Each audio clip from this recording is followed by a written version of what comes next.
Nous sommes le 2 mars 1969 à Toulouse-Blagnac. Sur la piste, il y a un avion qui se démarque des autres et s'apprête à rentrer dans l'histoire. Cet avion, c'est le Concorde.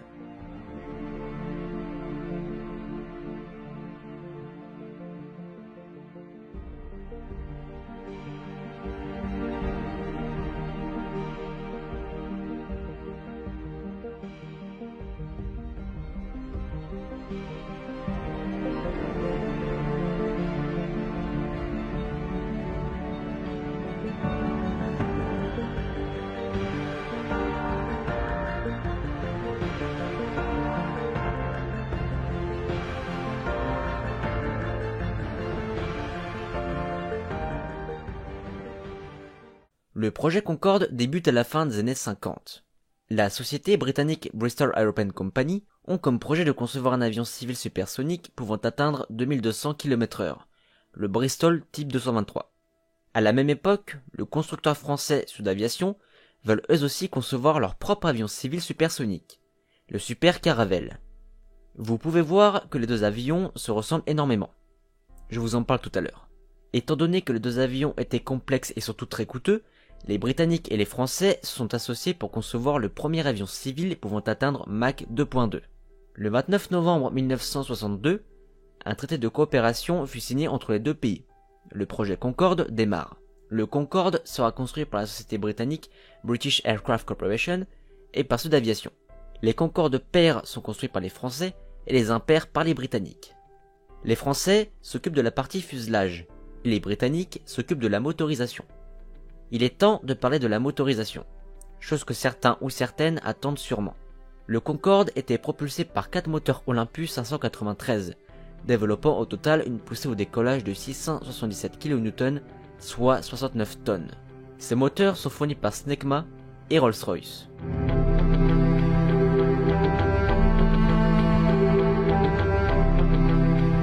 Tout à l'heure, je vous avais dit que le Bristol Type 223 et le Super Caravelle se ressemblaient énormément. Il y a une raison à ça. Étant donné que l'objectif était de concevoir un avion supersonique, il fallait également qu'il soit pilotable à une vitesse normale. Et seule l'aile Delta remplissait ces conditions. L'aile Delta fut testée en soufflerie et montre que le Concorde pourrait atteindre une vitesse maximale de Mach 2.2.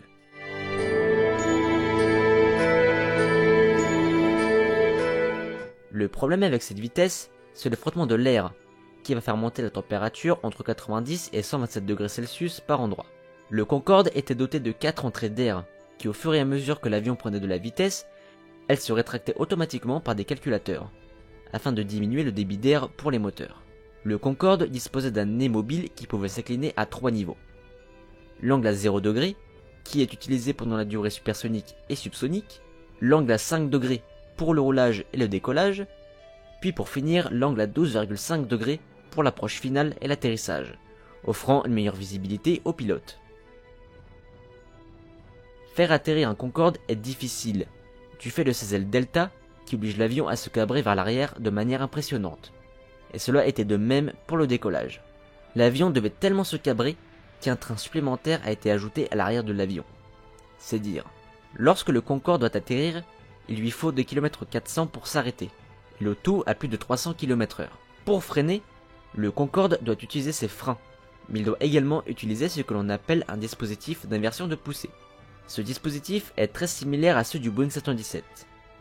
En avril 1966, à Toulouse, la construction du premier prototype, le Concorde 001, débute. Le prototype sort des hangars le 11 décembre 1967. C'est la première fois qu'un Concorde voit le jour, et c'est le début de la légende. Le 2 mars 1969, c'est le grand jour. Le Concorde décolle pour la première fois de l'histoire à Toulouse-Blagnac. Malgré quelques problèmes techniques, il décolle et ça marche.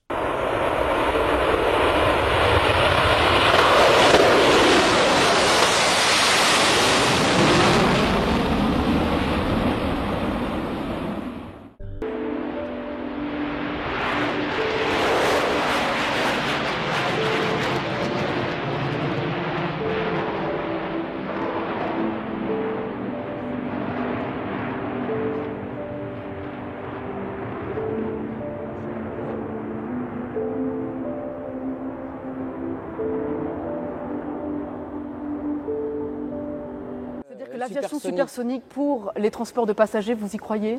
Oui, je crois vraiment que ça reviendra parce que je crois pas qu'on puisse arrêter le destin, l'histoire. Par contre, les défis ne sont plus les mêmes, c'est-à-dire que seront prises en question en cause les questions environnementales. Effectivement, ce qu'on ne savait pas faire. On a beaucoup progressé depuis. Alors, il y a dans les cartons déjà des projets et ces projets finiront par sortir.